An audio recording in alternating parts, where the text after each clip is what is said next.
Well, I resonate with this. I mean, this is like my starting point, because I just thought Christianity believes the crazy stuff, and science believes the sane, sober, rational stuff. I remember walking into a bookstore and finding a book on the shelf, and it described itself as trying to hold on to a form of Christianity while explaining away all of the miracles in naturalistic terms. And I can remember like hoping it could be done, because I had started to read the Bible at that point. I was attracted, I was drawn to the person of Jesus, but I just thought, but this stuff is just too crazy to be true. I can't just throw my brain out in order to take this blind leap of faith into the irrational abyss. There was a conversation with someone that began to change my thinking about this. I was emailing back and forth. There was actually a retired Princeton professor in the history of science. And he was a friend of mine, and we were emailing back and forth, and I was kind of being drawn more towards the Christian faith, and he was opposed to it. And in this email, he was listing all of his different reasons for why he felt you couldn't believe in Christianity. And he listed a variety of different reasons. And then in the last line, as if to trump all the other arguments, he simply wrote, "Nor can I believe in a virgin birth." Full stop. Like, no further explanation needed about why not. It's just, it's a virgin birth. It's crazy. I can't believe in that. End of argument. And sent the email. And I remember being rattled by that. And I can remember starting to draft an email back, maybe trying to open up the conversation and say, well, maybe you could believe in a virgin birth if. And then I sort of stopped, and something struck me for the first time. And I had this thought that everyone believes in a virgin birth. Not just Christians. Let me explain what I mean by that. I began to think it through a bit further. Christians believe in the virgin birth of Jesus. That's absolutely extraordinary. But what do atheists believe about the birth of the universe, for instance? Here's how the brilliant Cambridge physicist Stephen Hawking puts it. Here's how he attempts to propose an atheistic birth of our universe. He says, the universe can and will create itself from nothing. Spontaneous creation is the reason there is something rather than nothing, why the universe exists, why we exist. That sounds a lot like a virgin birth to me. Or consider the words of Quentin Smith, a prolific atheist philosopher, 12 books, 150 peer-reviewed articles to his name, a serious thinker. Here's what he says. He says, the fact of the matter is that the most reasonable belief is that we came from nothing, by nothing, and for nothing. We should acknowledge our foundation in nothingness and feel awe at the marvelous fact that we have a chance to participate briefly in this incredible sunburst that interrupts, without reason, the reign of non-being. I thought that definitely sounds like a virgin birth. And so the conclusion that I came to is we live in a miraculous world. Like, there is no getting around that.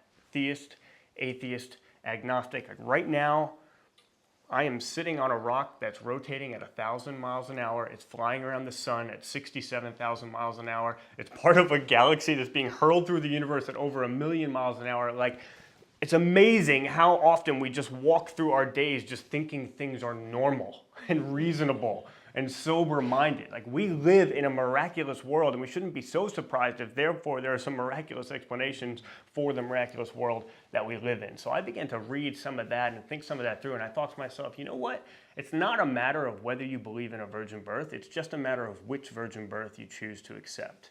There's a virgin birth of the universe, and then what about a virgin birth of life? Even once you have a universe, life within the universe.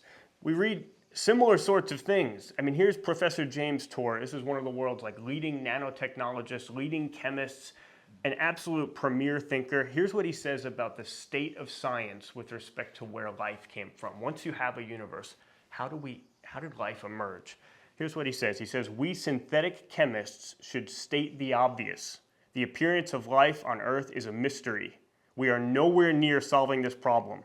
The proposals offered thus far to explain life's origin make no scientific sense. Another virgin birth. Not a matter of whether we believe in a virgin birth, but which one we choose to accept. Sir Roger Penrose, emeritus professor at Oxford, one of the world's leading mathematical physicists, he says that the possibility of the universe allowing for life assume God is out of the picture, just the probability on the different constants and the way they would need to interact, he puts it at this. He says, he did the calculation, and it's 1 part in 10 to the power of 10, raised in turn again to the power of 123. I mean, a virgin birth is more likely than that. I mean, if you were to write that out as a percentage, you would need more zeros than there are particles in the universe. That's how small that number is. Okay, Fred Hoyle, the Cambridge astronomer, he likened it to a tornado blowing through a junkyard and just happening to produce a perfect Boeing 747 airplane. He said those are the sorts of odds that we're talking about if you're saying that just randomness created this. So I'm happy as a Christian to put my hand up and say, does my faith ask me to believe some extraordinary things? Absolutely. But we're all in the same boat in that respect. And maybe just to take it one step further, have you ever thought about the regularity in the universe? Another thing that most people go their whole lives and never even think about. Like, take the strength of gravity, right? Gravity has a certain strength. That strength was the same 2 days ago, and yesterday, and today, and we all believe it's going to be the same tomorrow, and the next day, and the day after. Why? I mean, logically, there's an infinite number of different strengths that it can take. And somebody would say, well, that's the way it's always been in the past, so that's why we think it's going to be that way in the future. But I'm saying, no, that's not an answer to the question. That is the question. Why? Logically, there are all these different strengths it can take. Why is it taking the same strength every day until now, and we assume it's going to every day into the future? I actually think if you take God out of the picture, you don't have an explanation for that. If you put God into the picture and say, actually, this universe is governed by somebody who wants us to live coherent lives and to be able to make sense out of them, and therefore there's a regularity and a predictability to the processes within the universe, then you have a reason for why we have that regularity. And the amazing thing is that it is that regularity that is at the foundation of the entire scientific enterprise. That is why we have science. That is why we can do experiments, because the universe is regular. And I think that only makes sense if God exists. And so I really appreciate that this question is saying we shouldn't believe in the anti-scientific. I actually couldn't agree more.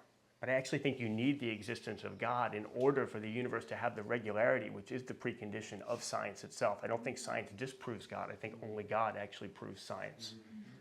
The other thing that my friend's letter made me ask was, how come it's always the virgin birth that people go to? Like, why not Jesus walking on water? Or, why not the loaves and the feeding 5,000 people? Like, there's lots of miracles to choose from, and it's very often the virgin birth. And I've given that some thought, and I wonder if, walking on water, we're happy for God to do what he wants with his own body. Breaking the loaves, feeding the 5,000, great. You want to give me gifts? I'll take it. But there's something arresting about the virgin birth. There's something arresting about Mary finding herself pregnant and her plans and the way people saw her and everything being thrown up into the air, right? Like God having a claim on our lives, right? There's something about the virgin birth that demands more of us. Friedrich Nietzsche said, if there were gods, how could I bear not to be a god? So I've always felt like very refreshingly honest. And if I'm honest, I know there was something of that in my heart as well. I wanted to be able to control my life. I wanted to be the one that decided what did and didn't happen to me. And it's very different when we think about the miracle of the virgin birth, when Mary has to respond and chooses to respond, I am the Lord's servant. It's a very different posture of the heart. And so I think the virgin birth confronts us with that question of whether we are going to hold on to control of our lives no matter what, or whether we're going to say, look, if there is a God who can make a virgin birth of the universe, if there is a God who can make a virgin birth of life within the universe, then maybe that's a God worth turning over what's dark and what's dead in my own heart as well, and trusting that he can bring life out of that as well.